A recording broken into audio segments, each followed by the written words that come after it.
أشهد أن لا إله إلا الله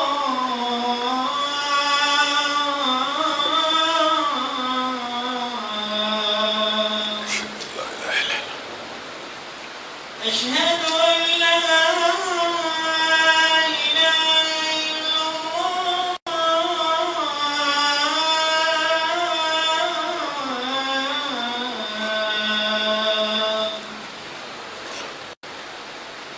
أشهد أن محمدا رسول الله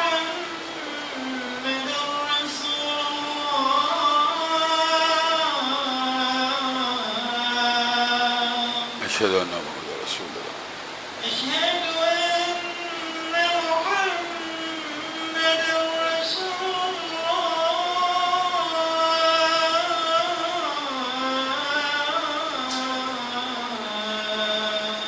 أشهد أن محمد رسول الله حي على الصلاة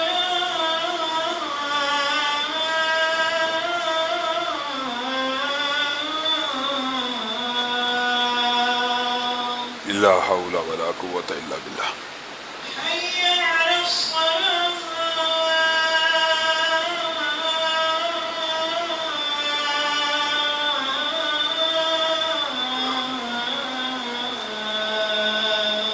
لا حول ولا قوة إلا بالله حي على الفلاح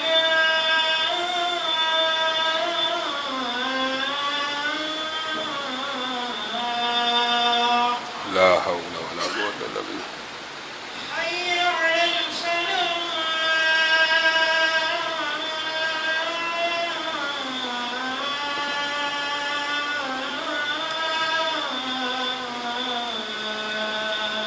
لا حول ولا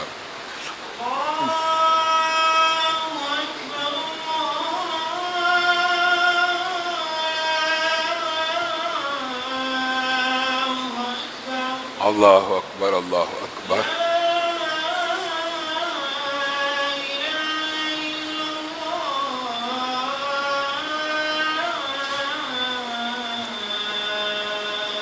لا إله إلا الله لا إله إلا الله اللهم رب هذه الدعوة التامة والصلاة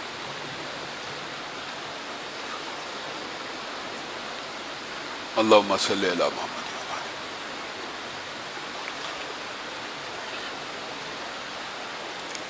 إن الحمد لله نحمده ونستعينه ونستغفره ونؤمن به ونتوكل عليه ونعوذ بالله من شرور أنفسنا ومن سيئات أعمالنا من يهده الله فلا مضل له ومن يضلله فلا هادي له وأشهد أن لا إله إلا الله وأشهد أن محمدا عبده ورسوله أما بعد فإن خير الحديث كتاب الله وخير الهدي هدي محمد صلى الله عليه وسلم وشر الأمور محدثاتها وكل محدثة بدعة وكل بدعة ضلالة وكل ضلالة في النار أعوذ بالله من الشيطان الرجيم لقد كان لكم في رسول الله أسوة تمام قسم کی تعریفات اور حمد و ثنا اللہ مالک الملک کے لیے ہیں جو تمام کائنات کے خالق مالک و رازق ہیں جو اپنے بندوں پر بے شمار انعامات کرنے والے ہیں جو ہمیشہ سے ہیں اور ہمیشہ ہی رہیں گے نہ جن کی ذات میں کوئی شریک ہے نہ جن کی صفات میں کوئی شریک ہے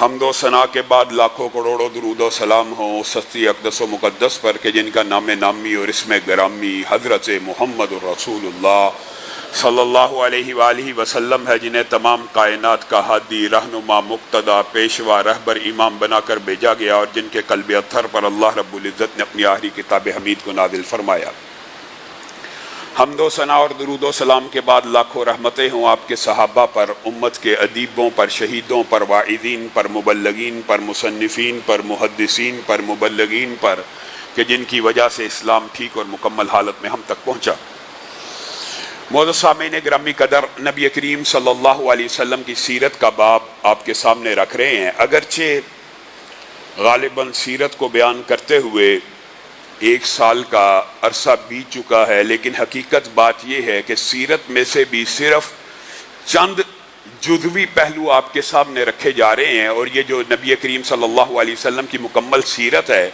اس کے بعد پہلو اختصار کے ساتھ آپ کے سامنے رکھے جا رہے ہیں اور جو بندہ تفصیلات سے پڑھنا چاہتا ہے وہ حدیث کی اور سیرت کی کتب کی طرف رجوع کر سکتا ہے ہمارے پاس جتنا وقت ہوتا ہے اس کے اندر ہم کوشش کرتے ہیں کہ کوئی بھی اہم واقعہ مس نہ ہو جائے۔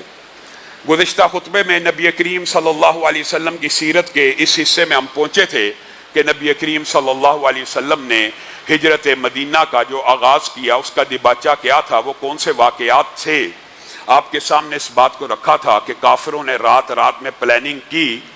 بعض جزیات کو بیان کر کے آگے چلیں گے۔ اس پلاننگ کے اندر انہوں نے 3 باتیں رکھی، اور یہ بات بھی بعض روایات میں موجود ہے کہ ابلیس بذات خود ایک روپ اختیار کر کے انسانی شکل میں اس مجلس میں شامل تھا، اور جب انہوں نے کہا اس کو قید کر لیا جائے، اس نے کہا نہیں قید کرو گے تو اس کے قبیلے کنبے والے اس کو چھڑوا لیں گے۔ جب یہ کہا گیا ان کو جلا وطن کیا جائے معاذ اللہ، تو اس نے کہا نہیں جلا وطن کرو گے تو جہاں پہ جائے گا وہاں پہ تبلیغ شروع کر دے گا۔ تو ابو جہل نے جب یہ بات کہی اس کا ایک ہی علاج ہے، معاذ اللہ ثم معاذ اللہ، سارے مختلف قبیلوں کو لوگ اکٹھے ہوں، سارے نوجوانوں کے ہاتھوں میں تلوار پکڑا دی جائے اور ایک آن میں ان کو معاذ اللہ قتل کر دیا جائے۔ اس بات کے اوپر اتفاق ہوا، اور ابلیس نے بھی کہا یہ سب سے بہتر بات ہے، یہ اگر قضیہ ختم کرنا چاہتے ہو، یہ معاملہ ختم کرنا چاہتے ہو تو اس سے بہتر کوئی رزلٹ اور کوئی نتیجہ نہیں نکل سکتا کہ سارے بنو ہاشم کے لوگ سارے قبیلوں کے ساتھ کہاں لڑتے پھریں گے، تو بالآخر ان کو مجبور ہو کے دیت دینی پڑے گی۔ ایک تو ہجرت کا دیباچہ، وَإِذْ يَمْكُرُ بِكَ الَّذِينَ كَفَرُوا لِيُثْبِتُوكَ أَوْ يَقْتُلُوكَ أَوْ يُخْرِجُوكَ، یہ جو آیت اللہ تعالیٰ نے کلام حمید میں نازل فرمائی تھی، ایک تو ہجرت کا دیباچہ یہ تھا کہ بعض نے یہ کہا کہ قید کیا جائے، بعض نے کہا جلا وطن کیا جائے، بعض نے کہا قتل کر دیا جائے، وَيَمْكُرُونَ، اور انہوں نے تدبیر کی، اور اللہ اب اپنی تدبیر کرنے لگا ہے، اور اللہ کی تدبیر سب سے بہتر ہے۔ اور اللہ تعالیٰ نے جو تدبیر سکھلائی آپ کے سامنے رکھا تھا کہ نبی کریم صلی اللہ علیہ وسلم رات رات میں حضرت ابو بکر کے گھر سے نکل گئے، لیکن اس سے قبل بعض روایات آپ کے سامنے یہ بھی رکھی تھی کہ سورہ یاسین کی تلاوت کرتے ہوئے جب اپنے گھر سے ابو بکر کے گھر جانے کے لیے نکلے تھے تو کفار تو قتل کی پلاننگ کر چکے تھے، تو نبی کریم صلی اللہ علیہ وسلم نے ان آیات مبارکہ کو پڑھا تھا، وَجَعَلْنَا مِن بَيْنِ أَيْدِيهِمْ صَدًّا وَمِنْ خَلْفِهِمْ صَدًّا۔ جب یہ آیتیں پڑھی ان میں سے کسی کو کچھ نظر نہ آیا، نبی کریم صلی اللہ علیہ وسلم نے ایک مٹھی ان کے سروں پہ ڈالی۔ ان میں سے ایک شخص کہنے لگا، کس کی تلاش میں؟ انہی میں سے ایک شخص کہنے لگا کہ جس کو اللہ نے یہ توفیق دی تھی کہ وہ یہ بات بتلا سکے، کس کی تلاش کرتے ہو؟ کہا محمد صلی اللہ علیہ وسلم۔ کہا وہ تو تمہارے سروں کے اوپر مٹی ڈال کے جا چکے ہیں، تو جھوٹ بولتا ہے۔ کہا اپنے سروں کو چیک تو کرو۔ اپنے سروں کو ہاتھ لگایا، مٹی سر کے اوپر موجود تھی۔ دوڑتے ہوئے نبی کریم صلی اللہ علیہ وسلم کے گھر کی طرف پہنچے، کیا دیکھا؟ بستر کے اوپر نبی کریم صلی اللہ علیہ وسلم لیٹے ہوئے ہیں۔ حقیقت میں وہ نبی کریم صلی اللہ علیہ وسلم نہیں تھے، حضرت علی تھے، لیکن انہوں نے یہی سمجھا کہ نبی کریم لیٹے ہوئے ہیں، نبی کریم ابھی یہاں سے گئے نہیں ہیں، معاذ اللہ ان کی نظر میں ابھی فرار نہیں ہوئے، معاذ اللہ۔ یہ الفاظ ہم تو نبی کریم کے بارے میں نہیں کہہ سکتے، لیکن ان کے یہی الفاظ تھے کہ ابھی ادھر ہے۔ پھر انہوں نے نگرانی کی، جب حضرت علی کو پتھر لگے، حضرت علی جزبز ہوئے، ان کو سمجھ آ گئی کہ نبی کریم کو ایک عرصہ پتھر مارتے رہے، کبھی ہلے بھی نہیں تھے، یہ کوئی دوسرا ہے۔ جب پتہ کیا حضرت علی ہیں، ابو جہل تیزی سے دوڑتا ہوا حضرت ابو بکر کے گھر گیا کہ اس گھر کے علاوہ نبی کریم کسی جگہ نہیں جا سکتے۔ حضرت اسماء بنت ابی بکر کو زوردار معاذ اللہ ایک تھپڑ لگایا، ان کی بالی بھی گر گئی، اور ان سے پوچھا کہ کہاں ہیں؟ چلے گئے۔ حضرت اسماء بنت ابی بکر نے بتلا دیا، لیکن نہ رستہ بتلایا نہ کوئی چیز بتلایا، کہا ہمارے گھر میں نہیں ہے۔ اور حضرت اسماء بنت ابی بکر کی اسلام کے لیے بڑی قربانی ہے۔ آپ کو پتہ اسی واقعے کے اندر جب ان کے حضرت ابو بکر کے والد ابو قحافہ آئے تو وہ آ کر اسماء بنت ابی بکر کو کہنے لگے، لگتا ہے تیرا باپ سارا مال لے کے نکل گیا اور تجھے مشکل اور آزمائشوں میں چھوڑ گیا۔ حضرت اسماء بنت ابی بکر کے صبر، حوصلے اور ہمت کی داد دیجئے، ان کی نظر کمزور تھی۔ ان کو کہا یہ دیکھیے اے میرے دادا، یہ دیکھیے، اور دیکھنے کے لیے عام پتھروں کو آگے کیا اور انہوں نے ہاتھ لگایا، کہا یہ مال ہی، مراد یہ تھی کہ یہ مال ہی تو چھوڑ کے گئے ہیں۔ تو ابو قحافہ بھی مطمئن ہو گئے، اور حضرت اسماء بنت ابی بکر کے یہ سارے کے سارے واقعات جس نے تفصیل سے پڑھنے ہوں، نبی کریم صلی اللہ علیہ وسلم نے ان کو ذات النطاقین کا خطاب بھی عطا کیا۔ اب یہ جب تمام واقعات ہو گئے، حضرت ابو بکر اور نبی کریم صلی اللہ علیہ وسلم غار میں موجود تھے۔ یہ بات بھی آپ کے سامنے رکھی تھی کہ حضرت ابو بکر پریشان ہو جاتے تھے، حضرت ابو بکر بے چین ہو جاتے تھے، اور حضرت ابو بکر کی یہ جو خوبی ہے ایک مرتبہ حضرت عمر نے بیان کی تھی. حضرت عمر کے سامنے ایک بندہ کہنے لگا آپ تو ابو بکر سے بھی افضل ہیں, آپ تو ابو بکر سے بھی بہتر ہیں, آپ کتنی عمدہ حکومت کرنے والے ہیں, آپ کتنے جری ہیں, آپ کتنے بہادر ہیں, آپ جیسا فقیہ اور دانا کون ہو سکتا ہے, آپ کے دور کے اندر اسلامی سلطنت وسیع ہو رہی ہے. حضرت عمر جوش سے کھڑے ہوئے اور حضرت عمر نے اس روایت کو خود بیان کیا. تمہیں کیا پتا ابو بکر کون ہے؟ ابو بکر وہ ہے. یہ حضرت عمر کے الفاظ میں روایات بھی ملتی ہیں اور یہ حقیقت کے اوپر مبنی بھی ہیں. ابو بکر وہ ہے کہ جس وقت نبی کریم ہجرت کر کے ان کے ہمراہ جا رہے تھے تو ابو بکر کبھی آگے دوڑتا تھا, ابو بکر کبھی پیچھے دوڑتا تھا. نبی کریم نے پوچھا آگے کیوں دوڑتا ہے؟ کہا دل میں خطرہ محسوس ہوتا ہے, حملہ آگے سے ہوگا, آگے چل پڑتا ہوں. پھر خیال آتا ہے کہیں پیچھے سے حملہ نہ ہو جائے, پیچھے دوڑ پڑتا ہوں. حضرت عمر حضرت ابو بکر کی یہ صفات بیان کر رہے ہیں. دنیا کے اندر کسی صحابی کو اور کسی صحابی کو یہ شرف حاصل نہیں ہوا کہ حضرت ابو بکر نے نبی کریم جب ہلکے سے زخمی ہوئے تو حضرت ابو بکر نے نبی کریم کو اپنی گود میں اٹھایا, اپنے کندھوں پہ چڑھایا اور دوڑتے ہوئے غار ثور کی طرف چڑھ گئے. اور حضرت عمر کہنے لگے اور تو نے مجھے ابو بکر سے افضل کہا. وہ ایک رات جو ابو بکر نے غار ثور میں اس اخلاص کے ساتھ کاٹی کہ نبی کو بھی غار ثور میں قدم نہیں رکھنے دیا. ایک ایک کونا, ایک ایک ٹکڑا, ایک ایک غار کی تلاشی لے رہے ہیں. کوئی کیڑا تو نہیں, کوئی بچھو تو نہیں, کوئی سانپ تو نہیں ہے. یہاں تک کہ ایک سوراخ ایسا تھا جس میں ابو بکر کو کوئی ٹاکی نہ ملی. وہ اس ابو بکر نے وہاں پہ اپنے ایڑی کو رکھ دیا. تم اس ابو بکر سے مجھے افضل کہتے ہو؟ اللہ کی قسم اس کی ایک رات کی نیکیاں ایک طرف ہوں, عمر کی ساری زندگی کی نیکیاں ایک طرف ہوں, ابو بکر کی اس ایک رات کی نیکیاں مجھ سے افضل ہیں. یہ حضرت عمر خود اپنے اس پیش رو اور اس خلیفہ اول کی تعریف و توصیف بیان کر رہے ہیں اور یہ ساری باتیں حقیقت کے اوپر مبنی ہیں. روایات میں بعض میں ضعف موجود ہے, نکارت بھی موجود ہے کہ حضرت ابو بکر کو اس غار ثور کے اندر بچھوؤں نے کاٹا, بعض روایات میں سانپوں نے کاٹا, لیکن حضرت ابو بکر نے اس سوراخ کے اوپر سے اپنی ایڑی کو نہ اٹھایا. اور ایڑی جسم کا وہ حصہ ہوتا ہے کہ جہاں پہ تکلیف قدرے کم محسوس ہوتی ہے, اسی لیے ایڑی کو رکھا, کاٹ بھی لیا, تکلیف تو تھی, شدت تو تھی, برداشت کیا, لیکن نبی کا جو سر مبارک ہے آپ کی گود میں تھا اور آپ نے کہا اگر میں ہل جاؤں گا نبی کریم بیدار ہو جائیں گے, تکلیف محسوس کریں گے. نبی کریم کو ہلانا بھی گوارا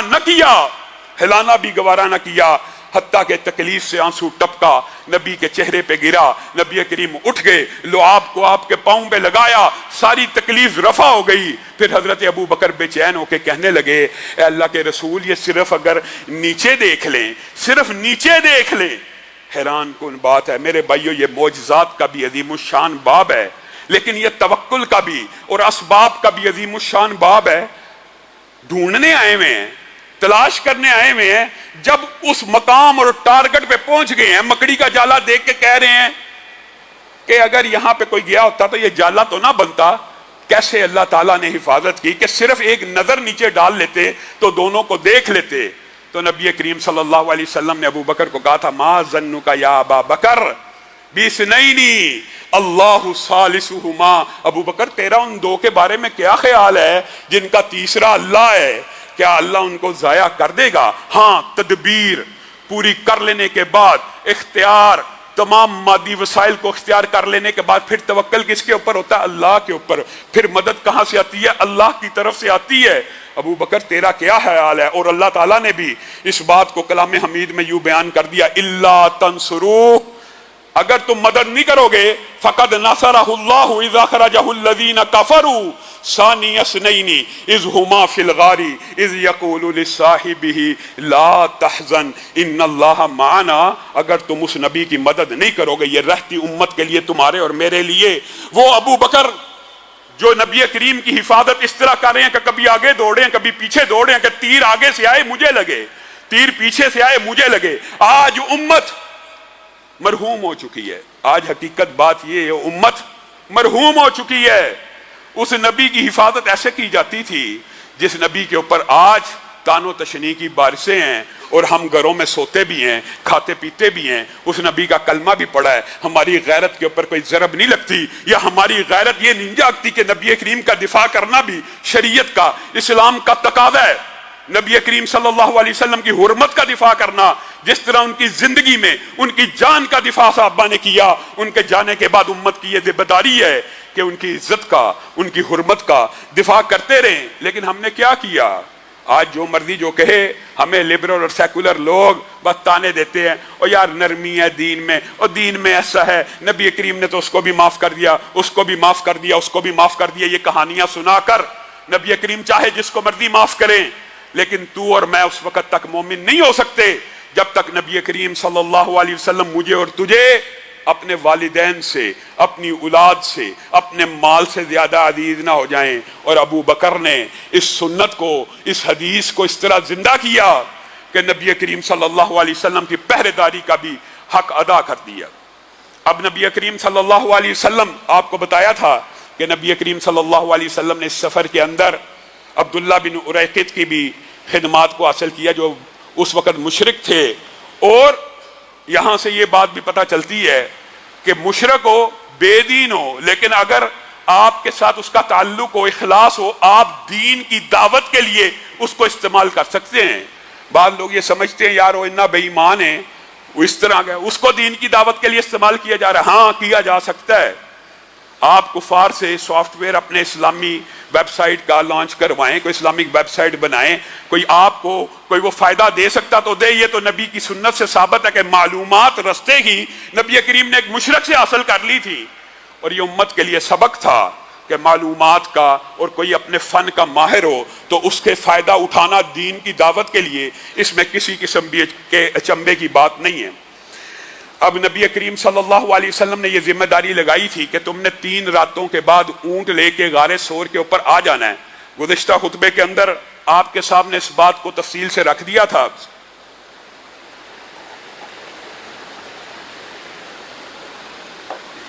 کہ نبی کریم صلی اللہ علیہ وسلم نے وہ 3 راتیں کیسے بسر کی۔ رات کو بکریاں آتی تھی، صبح چلی جاتی تھی وغیرہ۔ بات کو یہاں سے آگے بڑھاتے ہیں کہ تیسرے دن رات کو نبی کریم صلی اللہ علیہ وسلم نے ان کو حکم دیا تھا، آپ 2 سواریاں جن کی قیمت بھی نبی کریم نے حضرت ابو بکر سے طے کر لی۔ اور یہ بھی بات آئی ہے ضمنی طور پہ تو سمجھ لیجئے، ویسے تو یہ جو دروس اور عبرتیں ہوتی ہیں واقعات کی، ان کو الگ سے بھی بیان کیا جاتا ہے، لیکن ہم ساتھ ساتھ اس لیے بیان کر دیتے ہیں کہ جو بات جس وقت آئے شاید اس وقت اثر رکھتی ہے۔ نبی کریم صلی اللہ علیہ وسلم اس وقت چاہتے تو حضرت ابو بکر سے اونٹنیاں لے سکتے تھے، کیوں نہیں لی؟ تحفے کے طور کے اوپر، تحفے کے اوپر لینا کوئی نجائز تو نہیں تھا۔ تو یہاں سے یہ بات ثابت ہوتی ہے کہ نبی کریم صلی اللہ علیہ وسلم نے رہتی امت تک کے داعیوں کو، علماء کو، مولویوں کو، خطباء کو، ہر ایک کو یہ نصیحت کی ہے کہ جتنا ممکن ہو سکے اپنا ذریعہ معاش اپنے ہاتھ میں رکھنا چاہیے، اور اپنا کھانا پینا گزر بسر کے جتنے بھی معاملات ہیں میکسیمم کوشش یہ ہونی چاہیے کہ وہ دین کے ذریعے نہ اختیار کیے جائیں، بلکہ خود کسب کیا جائے، خود کمایا جائے، اور خود کوئی اس طرح کے تجارت کے وسائل اختیار کیے جائیں تاکہ آپ کسی کے زیر بار اور اس طرح احسان میں نہ دب جائیں کہ پھر وہ جو مسئلہ کہے آپ کو وہ بیان کرنا پڑے، اور جس سے وہ کہے رک جاؤ، شیخ صاحب جی سود کا کام کرتے ہیں، حاجی صاحب سود کا کام کرتے ہیں، مولوی ساری زندگی مسجد میں سود کی حرمت بیان نہیں کر سکتا، تنہا بھی انہی سے لیتا ہے، تنہا لینے میں عیب بیان نہیں کر رہا، معاذ اللہ کسی کی حوصلہ شکنی بھی نہیں کر رہا۔ ظاہر ہے جن لوگوں نے دین کا کام کرنا، جن کا اور کوئی ذریعہ معاش نہیں ہے، ان کی تنہائیں آپ لوگوں نے ہی یہ دینی ہے۔ لیکن یہاں پہ نبی کریم صلی اللہ علیہ وسلم کی یہ جو تربیت ہے وہ یہ ہے کہ میکسیمم جتنی کوشش ہو سکے انسان کو اپنا ذریعہ معاش خود رکھنا چاہیے۔ دین کو ذریعہ معاش بنانے کی حوصلہ شکنی موجود ہے، لیکن ایک بندہ کرتا ہی قاری ہے، حافظ ہے، دین کا کام کرنا ہے، پھر اس کی ذمہ داری معاشرے کے اوپر ہے کہ اس کے ذریعہ معاش کا آپ سب نے خیال رکھنا ہے۔ یہاں پہ نبی کریم صلی اللہ علیہ وسلم نے ان کو قیمت بھی ادا کی۔ اب وہ چلے ہیں، یہاں پر 3 راتیں گزارنے کے بعد آپ کو پتہ تلاش خود بخود دھیمی پڑ جاتی ہے، ٹھنڈی پڑ جاتی ہے۔ بہت تلاش کیا، انہوں نے کہا اب وہ نکل گئے ہیں۔ پھر انہوں نے ایک حکمت اختیار کی، ابو جہل وغیرہ نے، انہوں نے کہا اب یہ کوئی ماہر کھوجی یا ماہر جو رستے کے ہوتے ہیں نا، وہی ہمیں ڈھونڈ کے ہمارے یہ معاذ اللہ ملزم لا کے دے سکتے ہیں۔ یہ الفاظ ان کے ہیں معاذ اللہ۔ پھر انہوں نے اس بات کا کیا حل نکالا؟ مشہور حل ہے، آپ سب کو پتہ ہے۔ انہوں نے اعلان کیا خانہ کعبہ کے اندر اور پورے مکے کے اندر کہ جو نبی کریم صلی اللہ علیہ وسلم کو، حضرت ابو بکر کو، عامر بن فہیرہ کو اور عبداللہ بن اریقط کو لے کے آئے گا، اس کو کتنے اونٹ ملیں گے؟ 100 اونٹ کا انعام انہوں نے لگا دیا۔ اس دور کے اندر 100 اونٹ، آج بھی اگر آپ حساب لگائیں جوان تندرست توانا اونٹ، جو اچھے اونٹ ہوں 3 سے 5 لاکھ کا ہوتا ہے، تو اس دور میں بھی مالیت ان کی کچھ کم نہیں تھی۔ اس اعلان کو سننا تھا تو بڑے بڑے اس عہد کے کھوجیوں نے ارادہ کیا کہ ہم نبی کریم صلی اللہ علیہ وسلم کا پتہ چلائیں گے، اور مختلف ہرکارے دوڑائے۔ ان میں سے ایک سب سے معروف سراقہ بن مالک سے ہوا یہ کہ تلاش کرنے والے آئے، سراقہ اسی مجلس میں بیٹھے ہیں، کہنے لگے وہ جو ساحل ہے نا، ساحل، اس کے قریب میں نے ایک قافلہ دیکھا ہے، 3-4 بندوں کے اوپر مشتمل ہے۔ سراقہ بڑا ذہین تھا، اس وقت ابھی اسلام نہیں تھا قبول کیا، وہ فوری سمجھ گئے کہ یہ وہی قافلہ ہے جس کے اوپر 100 اونٹوں کا انعام ہے۔ تو مجلس میں کہنے لگے نہیں نہیں نہیں، ساحل کا مدینہ کے ساتھ کیا تعلق؟ اگر انہوں نے مدینہ جانا ہوتا تو اس رستے سے جاتے، اس رستے سے جاتے۔ اور خود اپنی لونڈی کو کہا فٹافٹ میرے گھوڑے کو تیار کر، میرا نیزہ تیار کر، اور خود تیزی سے ان کو مس گائیڈ کر کے خود تیزی سے 100 اونٹوں کی لالچ میں ان کے تعاقب میں نکل پڑے۔ اب جب ان کا تعاقب شروع ہوا، تیزی سے چند ہی لمحوں کے بعد، ابھی رسول اللہ صلی اللہ علیہ وسلم نکلے ہیں 3 دن کا وقفہ ڈال کے، تھوڑی دیر بعد کھوجیوں نے یہ اطلاع مکہ میں پہنچا دی۔ سراقہ نے ان کو تو مس گائیڈ کر دیا، لیکن خود چند لمحوں میں پہنچ چکا ہے۔ حضرت ابو بکر بھی جا رہے ہیں، نبی کریم صلی اللہ علیہ وسلم بھی جا رہے ہیں۔ اب حضرت ابو بکر پیچھے بار بار مڑ کے دیکھ رہے ہیں، پیچھے۔ نبی کریم صلی اللہ علیہ وسلم کہتے ہیں کیا ہو گیا؟ کہا آقا پیچھے ایک بڑا جوان، بڑا گرانڈیل اور بڑا تندرست اور توانا جوان گھوڑے کے اوپر آ رہا ہے۔ نبی کریم صلی اللہ علیہ وسلم مسکرانا شروع ہو گئے۔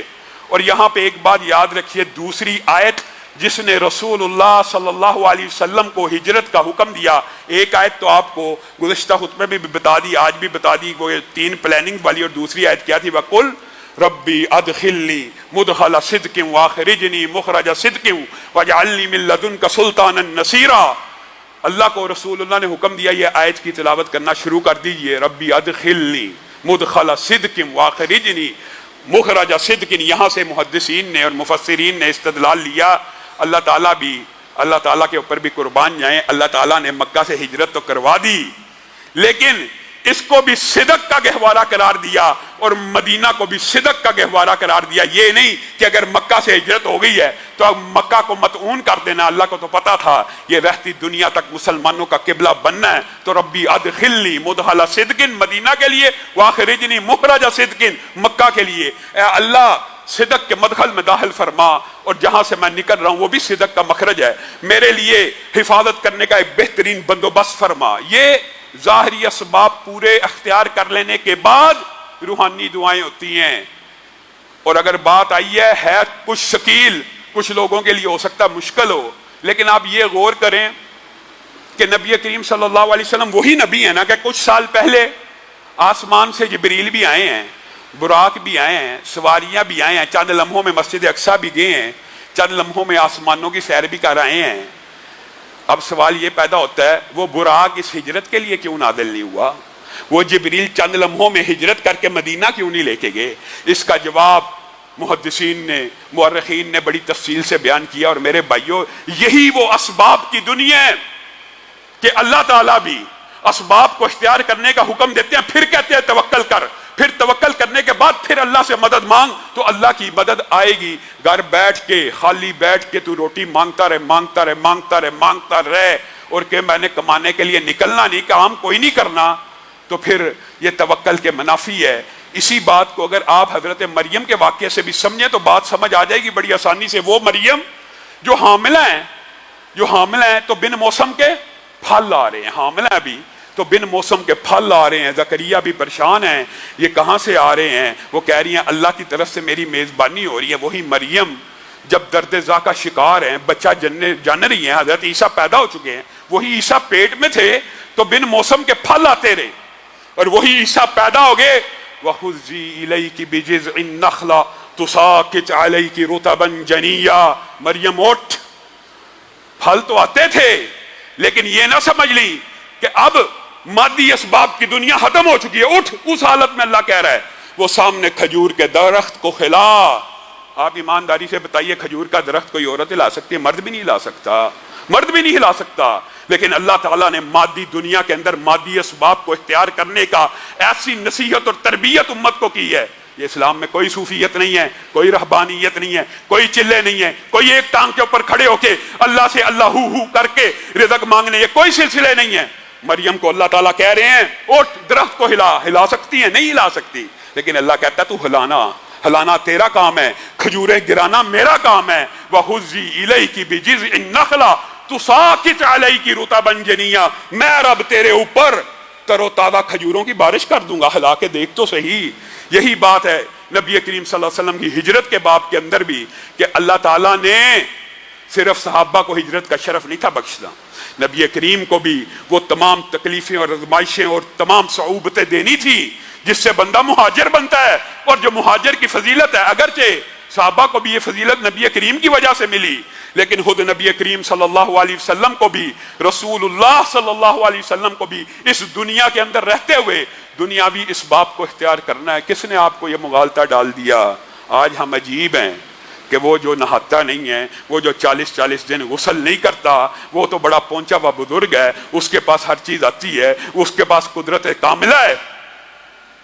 اگر امداد کا یہ طریقہ ہوتا تو یقین مانیے سب سے پہلے رسول اللہ صلی اللہ علیہ وسلم کی ہجرت کے لیے آسمان سے براق کو نازل کیا جاتا۔ ہاں مدد ہوئی ہیں، وہ امداد، وہ معجزات ہم آپ کے سامنے اس واقعے میں بھی رکھ رہے ہیں۔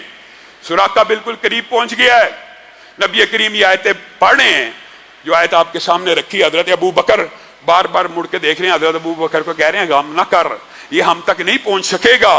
ابھی یہ الفاظ کہے ہیں، سراقہ کے گھوڑے کے دونوں اگلے پاؤں زمین میں دھنس گئے۔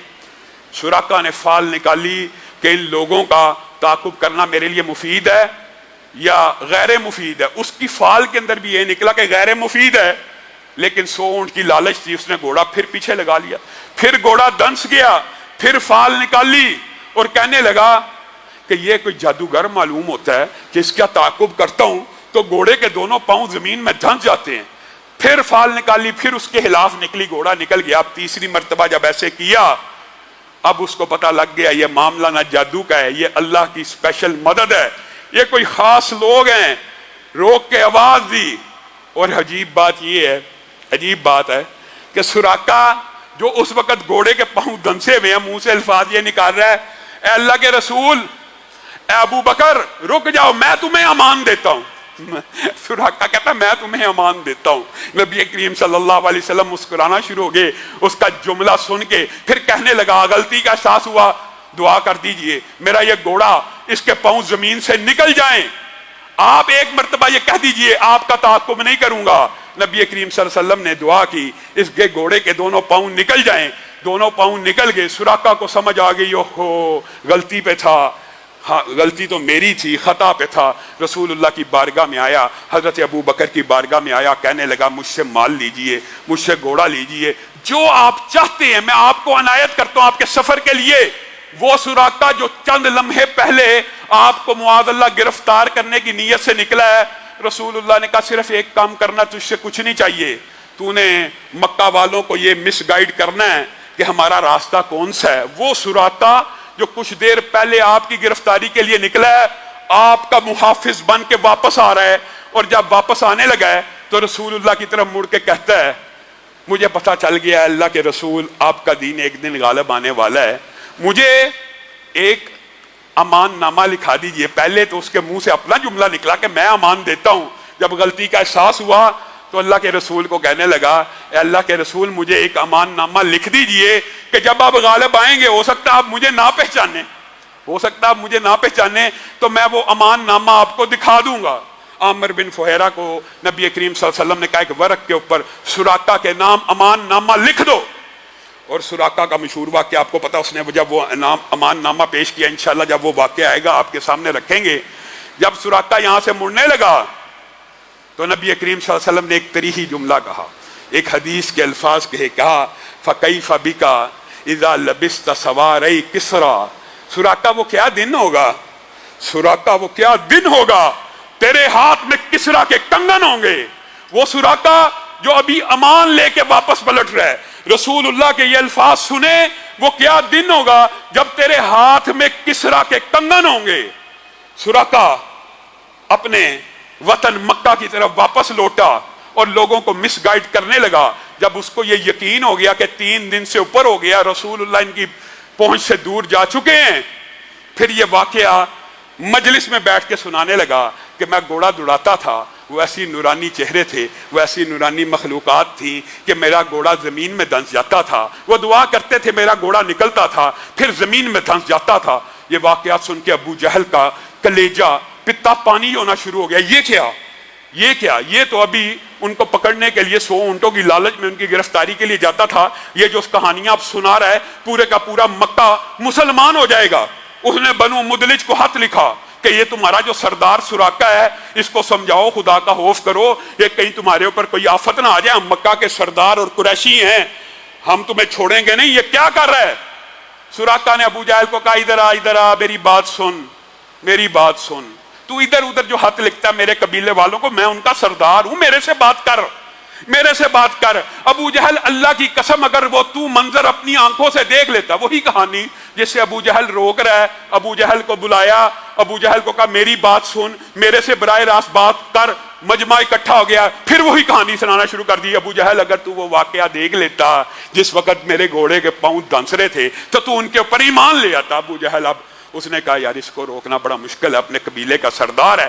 خیر اس نے اس وقت ان کی جان خلاصی کی. لیکن سراقہ وہ خود بیان کرتے ہیں اور بعض روایات میں نکارت بھی ہے کہ حضرت محمد رسول اللہ صلی اللہ علیہ وسلم دنیا سے چلے گئے، حضرت ابو بکر دنیا سے چلے گئے، حضرت عمر کا دور آ گیا. میری جوانی بھی ختم ہونے کو تھی، لیکن میرے دماغ میں نبی کریم کی یہ بشارت موجود تھی، فَكَيْفَ بِكَ إِذَا لَبِسْتَ سَوَارَيْ کسرا. وہ کیا دن ہوگا سراقہ جس دن تیرے ہاتھ میں کسرا کے کنگن ہوں گے. اور مجھے یہ یقین تھا میں اس وقت تک مر نہیں سکتا جس وقت تک میرے ہاتھ میں کسرا کے کنگن آ نہیں جاتے. میں بیمار بھی ہوتا تھا، میں تکلیف میں بھی ہوتا تھا، میں بے چین بھی ہوتا تھا، مجھے پوچھا جاتا تھا. اور میں کئی مرتبہ اتنی شدت میں تھا، لوگ سمجھتے ہیں مرنے لگا ہوں، میں کہتا ہوں میں نہیں مر سکتا، کیونکہ میں نے نبی کی زبان سے اپنے کانوں سے یہ الفاظ سنے ہیں. کہا پھر ایک دن خبر آئی مدینہ میں کہ کسرا کو شکست دے دیا مسلمانوں نے، اس کا مال آ رہا ہے. کہا میرا دل دھڑکنے لگا کہ یہ کیا معاملہ ہوگا، آخر اتنے بڑے صحابہ موجود ہیں، آخر اتنے بڑے جرنیل موجود ہیں، میرے تک کنگن کیسے آ سکتے ہیں، یہ بانٹ کیسی ہوگی، یہ مال غنیمت کس اصول کے تحت تقسیم ہوگا کہ سراقہ جیسے ایک بدو کو بھی مال ملے گا. ہوا کیا؟ اللہ تعالیٰ نے نبی کی ہر بات کو سچا کرنا تھا. ہوا یہ حضرت عمر نے جب مال غنیمت آیا، کسرا کا تاج آیا، لباس آیا، کنگن آئے، حضرت عمر ان کے کنگن کو دیکھ کے، کسرا کے کنگن کو دیکھ کے حیران اور ششدر رہ گئے. کسرا کے اتنے بڑے ہاتھ تھے، کسرا کی اتنی بڑی بازو تھی، کیا کسرا کا ہاتھ اتنا چوڑا تھا؟ اللہ تیرا شکر ہے تو نے اتنے بڑے بادشاہ کو مسلمانوں کے ہاتھوں سے شکست دی. حضرت عمر اپنی مجلس میں لوگوں کو دیکھ رہے ہیں، کہا ہم میں سے کوئی ایسا ہے کہ جس کے ہاتھ اور بازو اتنے چوڑے ہوں کہ اس کو یہ کنگن پورے آ جائیں. اب کنگنوں نے تو وہاں جانا تھا کیونکہ نبی کریم صلی اللہ علیہ وسلم کی زبان سے نکلا ہوا تھا، مدینہ میں کسی شخص کو وہ کنگن پورے نہ آئے. سراقہ نے بازو آگے کیا، بازو پہ ڈالے تو سراقہ کے بازو کا وہی سائز تھا جو کسرا کے کنگن کا سائز تھا. حضرت عمر کی آنکھوں میں آنسو ہے اور کہنے لگے اللہ تیرا یہ شکر ہے کہ تو نے کسرا کے کنگنوں کو بنو مدلج کے ایک بدو کے ہاتھوں میں پہنا دیا اور سراقہ کو حکم دیا اٹھ گھوڑے پہ سوار ہو اور مدینہ میں چکر لگا اور کسرا کے کنگنوں کو اپنے بازوؤں پہ لہرا کے اس بات کا اعلان کر کہ اس رب کا شکر ہے کہ جس نے کسرا کے کنگنوں کو عرب کے ایک بدو کو عطا کر دیا. اور پھر سراقہ اسی نعرے کو لگاتے ہوئے پورا دن مدینہ کی گلیوں میں اللہ کا شکر بجا لاتے ہوئے. اور میرے بھائیوں اس رسول اللہ صلی اللہ علیہ وسلم کی بات کو چھوڑنے کا ہمیں کہا جاتا ہے، اس نبی کی حدیث کو چھوڑ دیا جائے کس وجہ سے؟ او جی مولوی صاحب نے کہا، او جی پیر صاحب نے کہا، او جی فقیہ صاحب نے کہا، او جی امام صاحب نے کہا. کسی کے قول کی وجہ سے، کسی کی بات کی وجہ سے نبی کی بات کو چھوڑا جائے گا؟ اللہ کی قسم دنیا کی ہر بات کو مسترد کر دیا جائے گا، نبی کی بات کے اوپر آنچ کو آنے نہیں دیا جائے گا۔ یہ وہ عظیم الشان قصہ ہے جو آپ کو اور مجھے اپنے بچوں کو بھی بتلانا ہے کہ معجزات ہجرت کے اندر بھی ہوئے ہیں، براق نہیں آیا، لیکن اللہ تعالیٰ نے حفاظت غار سور کے اندر بھی مکڑی کے جالے سے کی ہے۔ اللہ تعالیٰ نے حضرت ابو بکر کا ساتھ بھی نبی کریم کو دیا ہے، اور حضرت ابو بکر کی بات آئی ہے ضمنی طور پہ تو یہ بات یاد رکھیے، حضرت ابو بکر جب بار بار رسول اللہ کو کہا کرتے تھے نا اے اللہ کے رسول مجھے بھی ہجرت کی اجازت دے دیجیے، ہجرت اتنا بڑا ثواب اور نیکی کا کام ہے، تو نبی کریم ہمیشہ ان کو جواب میں کیا کہا کرتے تھے؟ ہو سکتا ہے اللہ تعالیٰ تجھے کوئی بہتر ساتھ عنایت کرے۔ اور اللہ تعالیٰ نے ابو بکر کو کیسا ساتھ عنایت کیا، اور حضرت ابو بکر 4 ماہ قبل سے اس چیز کی تیاری کر رہے تھے کہ ہجرت اچانک ہونی ہے، انہوں نے پوری تیاری اور پلاننگ کر رکھی تھی۔ یہ حضرت ابو بکر کا آپ کا ساتھ ہونا اور یہ تمام کے تمام غار سور میں بچنا اور سراقہ کا واقعہ یہ معجزات کے باب ہیں، لیکن ہجرت میں اس سے آگے بھی ایک نہایت خوبصورت واقعہ ہے جس کو آپ ام معبد کا مشہور واقعہ سنتے آئے ہیں، اور اس واقعے کے اندر ام معبد نے رسول اللہ صلی اللہ علیہ وسلم کے ظاہری پیکر کا جو نقشہ کھینچا ہے، انشاءاللہ آئندہ آنے والے خطبے میں یہیں سے اپنی بات کو شروع کریں گے، لیکن ایک بات کہنا چاہتا ہوں، ام معبد وہ پہلی ہیں اور وہ آخری ہیں کہ جنہوں نے رسول اللہ کے سراپے کو اتنی تفصیل سے بیان کیا ہے، اتنی تفصیل سے بیان۔ دیگر احادیث میں ہے، جابر کی حدیث بھی ہے، ابو بکر کی بھی ہے، عمر کی بھی ہے، دیگر احادیث ہیں، لیکن ان میں کیا بیان ہوا ہے؟ جزیات۔ جس طرح ام معبد نے رسول اللہ کے پورے پیکر کو بیان کیا، انشاءاللہ اگلے آنے والے جمعے میں بیان کریں گے۔ بات آئی ہے جابر کی، تو جابر تو یہ کہا کرتے تھے کہ میں نبی کریم کے چہرے کو دیکھا کرتا تھا اور آسمان کے چاند کو دیکھا کرتا تھا، اور میں یہ کہا کرتا تھا اللہ کی قسم میرے نبی کا چہرہ چاند سے بھی زیادہ خوبصورت ہے، من وجہک المنیر لقد نویر القمر، چاند کو بھی اگر حسن ملا آقا آپ کے چہرہ پر انوار سے ملا۔ انشاءاللہ ام معبد کا اور ہجرت میں سفر میں آنے والے جو واقعات ہیں ان کو آپ کے سامنے آئندہ آنے والے خطبے میں رکھیں گے۔ اللہ رب العزت جو کہا گیا جو سنا گیا اس کو سمجھنے کی توفیق عنایت فرمائے۔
ان الحمد لله نحمده ونستعينه ونستغفره ونؤمن به ونتوكل عليه ونعوذ بالله من شرور انفسنا ومن سيئات اعمالنا من يهده الله فلا مضل له ومن يضلل فلا هادي له واشهد ان لا اله الا الله واشهد ان محمدا عبده ورسوله اما بعد فان خير الحديث كتاب الله وخير الهدي هدي محمد صلى الله عليه وسلم وشر الامور محدثاتها وكل محدثة بدعة وكل بدعة ضلالة وكل ضلالة في النار۔ معزز سامعین گرامی قدر، گزشتہ ہفتے میں بعض ایسے واقعات ہوئے ہیں جن کی تفاصیل بڑی لمبی چوڑی ہے، لیکن آج آپ کے سامنے ان میں سے چند باتوں کا ایک تو ذکر کروں گا۔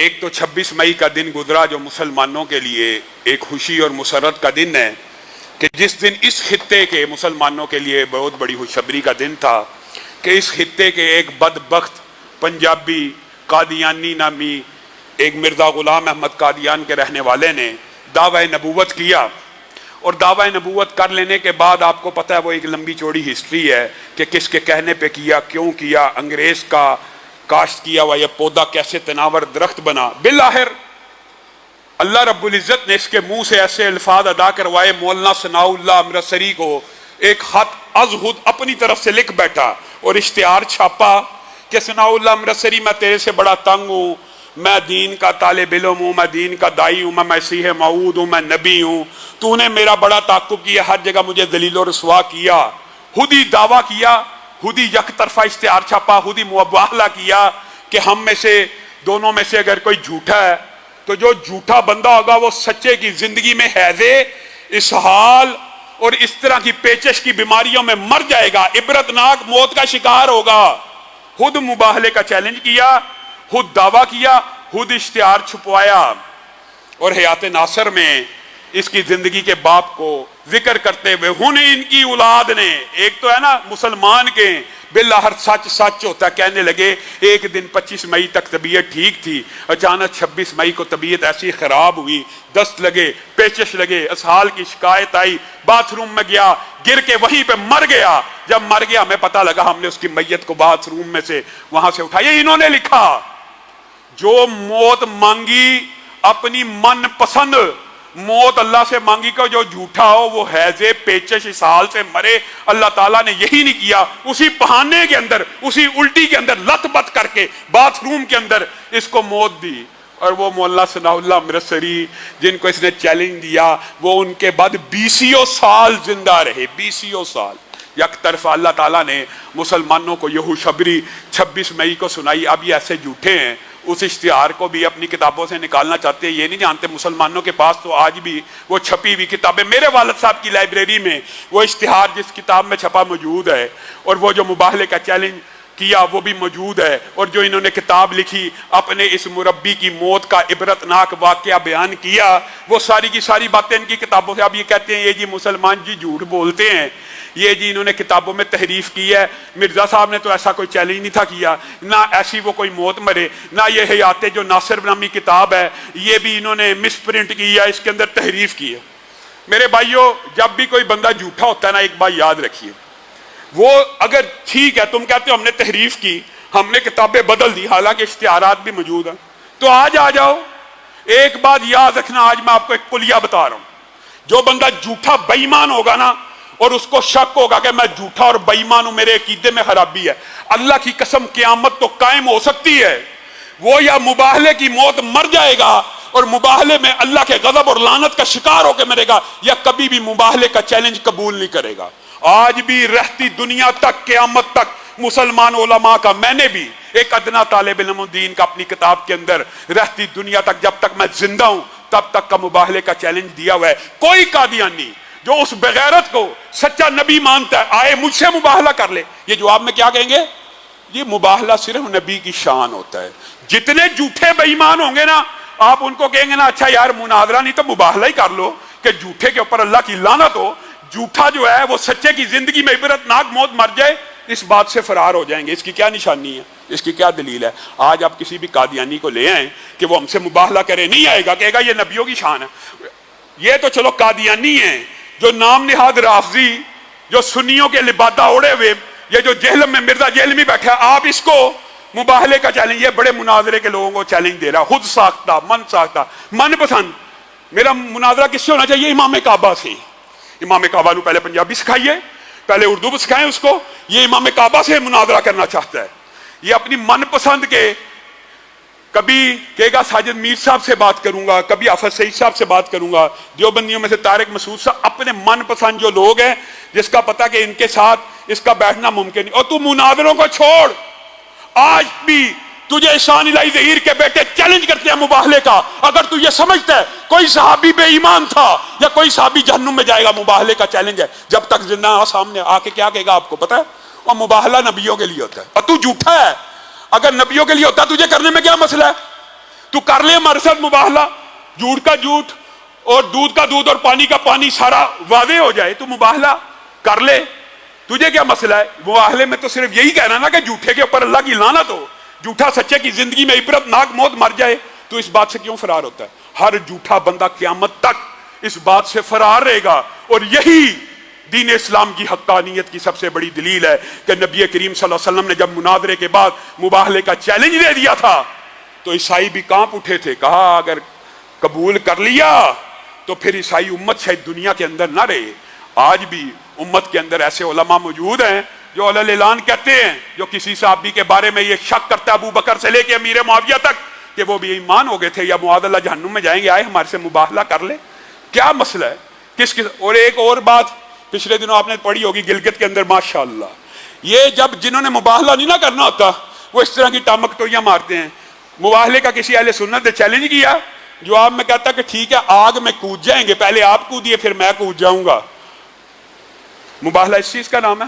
مباہلہ تو اللہ کی لعنت ڈالنے کا نام ہے. آ جاؤ, آج بھی علماء, کوئی قادیانی ہو, کوئی سنیوں کے لبادہ اڑے ہوئے, جہلم کا رافضی ہو, قیامت تک کے لیے جب تک ہم زندہ ان کو مباہلے کا چیلنج ہے, لیکن یہ کبھی قبول نہیں کریں گے. ان کو مناظرہ کرنا کس سے؟ امام کعبہ سے. امام کعبہ, یار بندہ کوئی بات کرتے بھی حیا کر لیتا ہے. امام کعبہ کو پہلے اردو سکھائی جائے, پنجابی سکھائی جائے, جہلم کا لہجہ سکھایا جائے, تیرے سامنے بٹھایا جائے, تو ہی عربی سیکھ لے, تو ہی سیکھ لے کچھ. اس طرح کی عجیب و غریب باتیں کرتے. دوسری خوشی کی خبر یہ ہے کہ آج 28 مئی یوم تکبیر ہے. اللہ کا شکر ہے کہ پاکستان ایک اسلامی دنیا کی واحد ایٹمک طاقت اور قوت ہے کہ جس کو میں نے اور آپ نے ہر روز مضبوط کرنا ہے. ہم نے پاکستان کے حکومتیں جو سیاسی ہوتی ہیں وہ آتی جاتی ہیں, ریاست باقی رہتی ہے. ہم ریاست کے مخلص ہیں, ہم پاکستان کے بیٹے ہیں, ہم پاکستان کے سپاہی ہیں. جب بھی پاکستان کو ضرورت پڑے گی تو یہ بات بھی یاد رکھنا, یہ جو ممی ڈیڈی کلچر کے لوگ ہیں نا, اگر کبھی خدا نہ خواستہ جنگ ہو گئی نا, انہوں نے کبھی آپ کو سرحدوں پہ نہیں ملنا. یہ دین کے طلبائی سرحدوں پہ فوجیوں کے شانہ بشانہ کھڑے ہوں گے, پانی پلانے والے بھی یہی ہوں گے, مرہم پٹی کرنے والے بھی یہی ہوں گے. اگر میں یہ بات کہوں کہ ہاتھ میں اسلحہ اٹھانے والے بھی یہی ہوں گے تو یہ بات بھی بے جا نہیں ہے. اللہ کا شکر ہے پاکستان ایک ایٹمک طاقت ہے, ایک ایٹمک قوت ہے. پاکستان اسلامی دنیا کی بھی ایٹمک طاقت اور قوت ہے, لیکن اس کو اسلام کا بھی کچھ خیال کرنا چاہیے. یہ جو حکمران آتے جاتے ہیں اپنی سیاسی پارٹیوں کے منشور رکھتے ہیں, میں ان سے کہتا ہوں کس قدر افسوس اور دکھ کی بات ہے ہمارے تبلیغی بھائیوں کا. سوات میں اجتماع کئی مہینوں کی تیاریاں کر رہے تھے, کئی مہینے سے تیاریاں کر رہے تھے. جب ڈیٹ آئی ہے کل پرسوں پابندی لگا دی ہے اجتماع کے اوپر. کس اجتماع کے اوپر؟ تبلیغی اجتماع کے اوپر. کوئی بندہ ان حکمرانوں کا کہ ہوش کے نہ ہوں لو, عقل کے نہ ہوں لو. آپ نے یہ جو پالیسی ملک کے اندر اپنائی ہوئی ہے, پھر آپ کہتے ہیں ہم تعصب پھیلاتے ہیں, ہم فرقہ واریت پھیلاتے ہیں. کہ ہم اس بات کے اوپر سوچنے میں مجبور نہیں ہیں کہ بھرپور کرونا جب پھیلا ہوا تھا آپ کے مطابق ہر روز ہلاکتیں ہو رہی تھی, ہر روز اموات ہو رہی تھی, آپ کہہ رہے تھے نا انہی دنوں میں یوم علی آیا, آپ نے ان جلوسوں کو سیکیورٹی دی. اسی کرونا سے پہلے وہ لبرل مافیا کی عورتوں نے میرا جسم میری مرضی کے جلوس نکالے, آپ نے سیکیورٹی دی. ان کے اوپر کرونا حملہ نہیں کرتا, یا یوم علی کے جلوسوں کے اوپر کرونا نہیں آتا. یہ ہماری اہل سنت کی مساجد میں آتا ہے, اعتکاف میں آتا ہے, یا تبلیغی جماعت کے اجتماع میں آتا ہے. تبلیغی جماعت والوں کو انہوں نے کمزور ٹارگٹ سمجھا ہوا ہے. جب شروع میں بھی کرونا آیا تھا نا تو تبلیغی جماعت کے اوپر انہوں نے الزام لگایا تھا رائے ونڈ کے کہ یہاں سے کرونا پھیلا ہے. اندازہ کریں یہ ان کی کل سوچ اور عقل ہے. اللہ تعالیٰ ان کو ہدایت دے. اور آخری بات کر کے میں اپنی بات کو ختم کروں گا. افسوس اور دکھ کی بات ہے, یہ باتیں بڑی لمبی ہیں, لیکن چونکہ اس ہفتے میں یہ واقعات ہوئے ہیں اس لیے آپ کے سامنے رکھ رہا ہوں. ایک جہاز میں بیٹھے ہوئے جوڑے نے فحش حرکات کی ہیں. پورا میڈیا, سوشل میڈیا, یہ لبرل آنٹیاں, اللہ تعالیٰ ان کے شر سے بھی ہم کو محفوظ رکھے. آپ کو پتہ نا ان کی کیا سوچ تھی؟ ایمانداری سے بتائیں, جب کرونا نہیں تھا آیا آپ کہتے تھے عورتیں حجاب کے ساتھ جو آپ کر سکتی ہیں. یہ سچے دل سے آپ سوچیں, جب ہم یہ کہتے تھے حجاب اور نقاب اور شرعی پردے کے ساتھ عورت جاب کر لے, عورت ٹیچر بن جائے, عورت گائنی کی ڈاکٹر بن جائے تاکہ مسلمان بچیوں کا پردہ محفوظ ہو جائے. اور نہیں حجاب تو تعلیم کے راستے میں رکاوٹ ہے, حجاب کے ساتھ نوکری کیسے ہو سکتی ہے, یہ جی حجاب کے ساتھ کیسے ڈیوٹی دیں گی, وہ حجاب کے ساتھ یہ کیسے پڑھائیں گی, وہ حجاب کے ساتھ یہ گائنی کا شعبہ کیسے چلائیں گی. آج اللہ تعالیٰ نے ایسا عذاب کا کوڑا چلایا ہے, یہ مرد بھی حجاب پہننے کے اوپر مجبور ہیں. اب جب سارے مسلمان مرد بھی نقاب اور ماسک پہن کے کام کر رہے ہیں, اب یہ ماسک ترقی کے راستے میں رکاوٹ نہیں ہے. اب یہ حجاب ترقی کے راستے میں رکاوٹ نہیں ہے. اب مرد بھی جو کام کر رہا ہے ماسک پہن کے کر رہا ہے, بینک کے اندر ہو, پولیس کے اندر ہو, جس بھی ادارے میں ماسک پہنا ہوا ہے. اب ماسک کے ساتھ ترقی نہیں رکتی. اب ماسک ذریعہ نہیں ہے جی یہ دیکھیں جی مولوی کرتے حجاب کے ساتھ. اب تو مرد بھی حجاب پہن کے کام کر رہا ہے, تیری عقل کے اوپر پردہ ہے, تیری عقل کے اوپر ماتم ہے. ان بدبخت جوڑے نے کوئی بری حرکت کی ہے, ان کے خلاف قانونی کارروائی ہونی چاہیے. یہ جانور ہیں, یہ گدھے ہیں, یہ بدترین جانور ہیں جو سڑکوں کے اوپر علل اعلان لوگوں کے سامنے اس طرح کا عمل بد کرے. اپنے گھر کے اندر چھپ کے جو مرضی تم نے کرنا کر لو. تم لوگوں کے سامنے فحاشی اور عریانی اور بے حیائی پھیلاتے ہو, معاشرے کے اندر اس کلچر کو عام کرنا چاہتے ہو. یہ پاکستان کے اندر انشاءاللہ ایسے علماء, ایسے سکالر, ایسے دانشور اور ایسے کالم نگار, یہ بھی میں کہنا چاہتا ہوں, انصار عباسی کو بھی خراج تحسین پیش کرتا ہوں. ابھی تک ایسے اسلام پسند لوگ موجود ہیں جو ان کے رستے میں سیسا پلائی دیوار ہیں. اللہ رب العزت جو کہا گیا, جو سنا گیا, اس کو سمجھنے کی توفیق عنایت فرمائے. سبحان ربک رب العزت عما یصفون وسلام علی المرسلین والحمد للہ.